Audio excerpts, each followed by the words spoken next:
Good day, everyone. Today we will explore an important topic that affects each of us in the digital age, our digital footprint.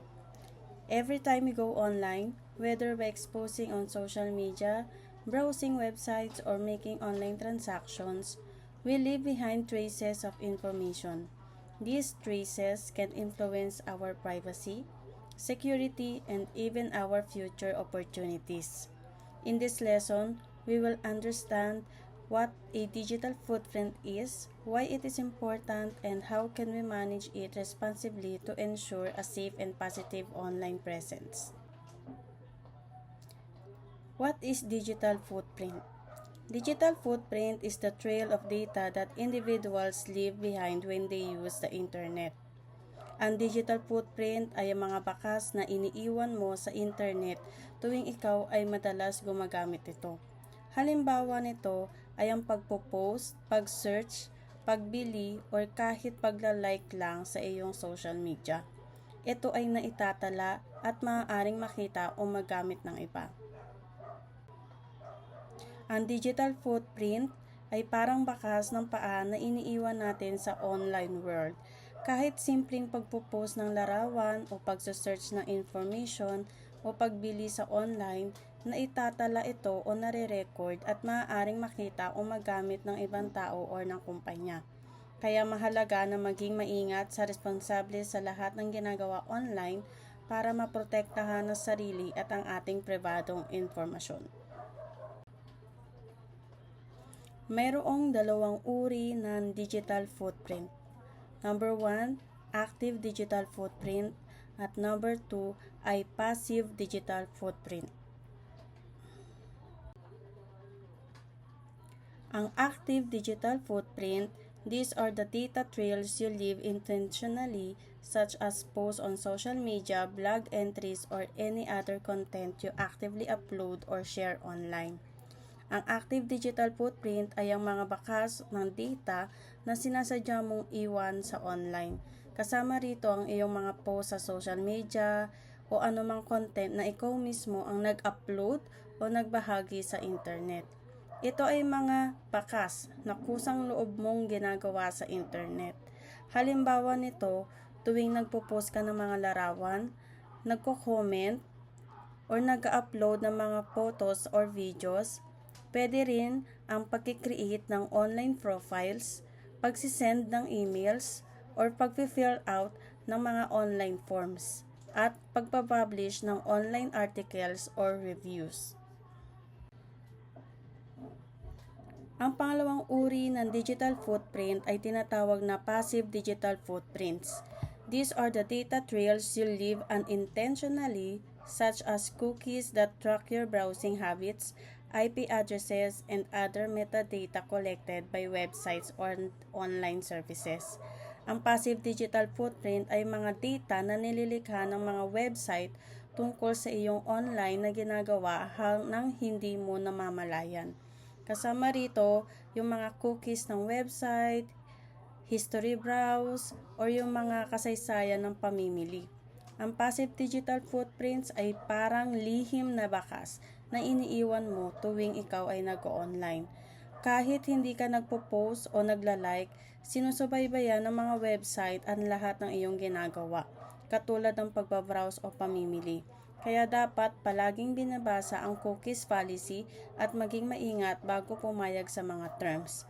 Mga halimbawa ng passive digital footprints ay yung browsing history, cookies stored, your IP addresses, location data ng iyong mga gadget, search history, online shopping habits, at data collected from apps you use. Kung ikukumpara natin ang active digital footprint versus passive digital footprint, ang active digital ay information na alam mong sinishare mo at kinokolekta. Samantalang ang passive digital ay mga information that is collected nang hindi mo namamalayan.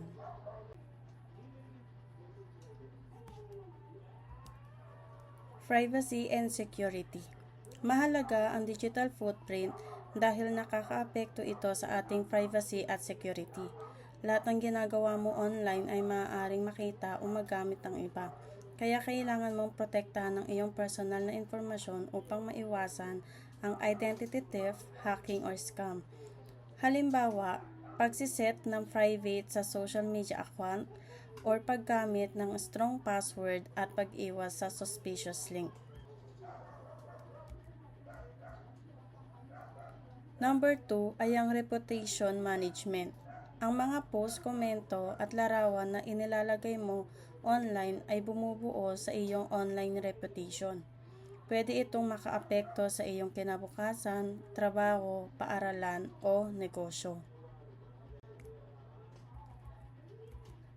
Number 3, personalization. Gumagamit ng mga kumpanya ang digital footprint para magbigay ng content, ads o produkto na akma sa iyong interes. Positive ito kung gusto mo ng mas madaling access sa mga bagay na gusto mo.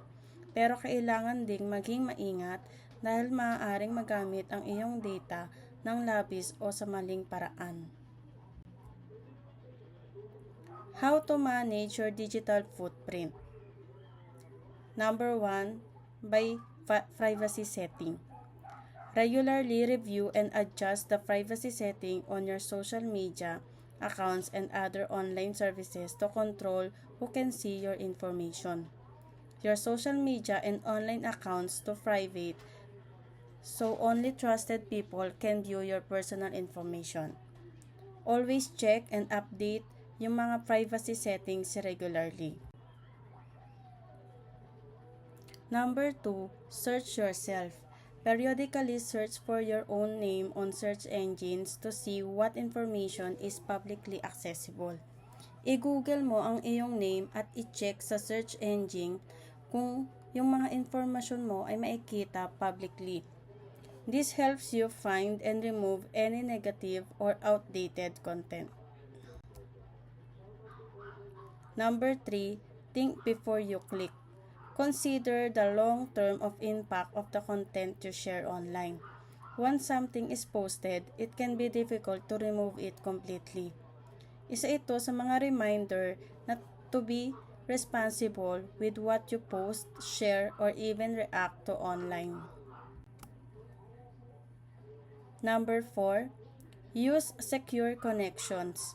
Ensure that you are using secure connections when browsing the internet to protect your data from being intercepted.